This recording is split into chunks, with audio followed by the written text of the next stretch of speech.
चित्रभूमि अनुष्ठान आनुकूल्य नृत्य संगीत और चित्रांकन प्रतियोगिता मान अनुष्ठित।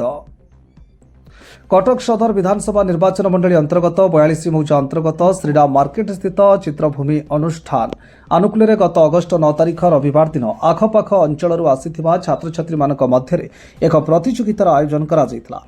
अनुष्ठान प्रतिष्ठाता सत्यशेखर परिड़ा प्रत्यक्ष तत्वावधान में और युव समाजसेवी मिर्जा सराफत हुसैन बेग परिचालन में आयोजित एक कार्यक्रम में नृत्य गीत और चित्रांकन प्रतियोगिता मान एप्रति आकृष्ट हो बहु संख्यार छात्र छात्री मैंने प्रतियोगित अंशग्रहण कर देखा मिली।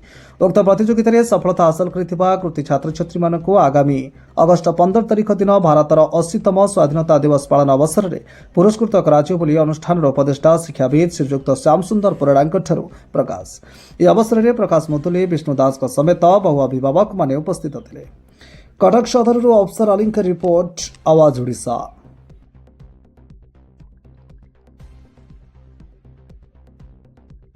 एठी मो झियो कंपटीशन को आसुची मु खाननगर बासिंदा आउ एठी ड्राइंग सॉन्ग डांस विभिन्न प्रकार कंपटीशन एठी अनुष्ठान अनुष्ठित होउची। आउ ई चित्रभूमि अनुष्ठान टी छुआ कि बहुत भल आउ तांकर जे मेन जे ओनर जे सत्यशेखर परिड़ा तांकर व्यवहार कारोबार रे छुआ माने और पेरेंट्स माने भी अति खुशी अनुभव करूचंती। वर्षा हेबा सत्वे भी पिला दरकार ठारू अधिका भी माने रेजिस्ट्रेशन जति करले ता ठारू भी अधिका पिला एठारे आयोजित होउचंती। तेणुक श्रृंखलित भाव में छुआ मानक गोटे पर गोटे हूँ चित्रभूमि की मोर बहुत बहुत धन्यवाद। तेणुक एठारे जो छुआ मैंने सब शिखुंट ये कराऊँगी आगु को बहुत उन्नति करूँ यहाँ मोर जगन्नाथ प्रभु पाखे यहाँ मोर प्रार्थना एक्सपेक्ट कर मु तो आगुरी थे कौन 26 तारीख हबार था मुझे अपेक्षा करी केतबले हम मत प्रोग्राम टी बहुत भल लगे। ये शुल्क भी फ्री अच्छी आउ तो सब पैसा नहीं करुँचतक भी मागणा छुआ मान बिस्किट भी दौरान। तेणु करी प्रोग्राम भी बहुत भल भाव में छुआ मान छुआ हिसाब से ऑर्गेनाइज कराऊँगी। आउ सकाळु ड्राइंग थिला वर्षा भी होउथिला तथापि भी ना तो जीवु आम तो बढ़िया लगुचे से प्रोग्राम पुणी थे जाकि डांस पाई पुणी थे आसीचु आउ भल लगुचे प्रोग्राम। सब पेरेंट्स माने भी खुशी छुआ माने भी बहुत खुशी फुली एंजॉय करुचंती। सब जज माने सार माने एटी सब अनुष्ठान मेंबर माने समस्ते सब छुआ को सहयोग भी करुचंती। तेणुक अनुष्ठान टे बहुत भल आगु भल हो जाऊ। पंडा श्रीराम आज ये चित्रभूमि डांस आर्ट सॉन्ग बहुत सारा माने कंपटीशन थिला तो आम जाना पाइलु माने निजर कला को देखा समस्त आगे तो आम भी तो इच्छा आमर किसी माने आम कला को समस्त जानतु बोली से आम भी ये पार्टिसिपेट करूँ। तो जानिनु कौन हम पार्टिसिपेट करवाटा मेन माने फर्स्ट सेकंड थर्ड रे किसी ना जो माने हार जीत तो जीवन में सबुठी लगिकी रही है।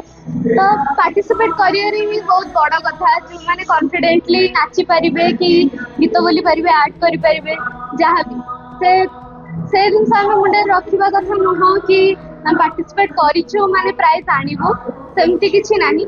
पार्टिसिपेट कले ही सेटा बहुत बड़ कथा माने एज हिसाब रे बहुत छोट छुआ हेले भी से कॉन्फिडेंस आनी कि जदि पार्टिसिपेट करूची ताले तांको सब बेले तांको सहाय्य करिया कथा से जिनसरे तांको माने बहुत मोटिवेशन दबा कथा कि से माने एथिरे इंटरेस्टेड अछंती आ करबा को इच्छा अछि तांकर किछि जदि आमे तांको सहित रहिबा तो से माने लाइफ रे किछि भी कर दे पारंती आ केबे निज आर्ट को निज भीतर रखिया कथा तो नुह। तो एमानक पेरेंट्स बहुत सहाय्य करती तो करवा भी उचित छुआ मैंने बहुत आग को जानती तो मुझे कहना चाहिए। जन शिक्षाविद अवसरप्राप्त हाईस्कूल मास्टर आज कार्यक्रम यही पत्र दी बढ़ी मस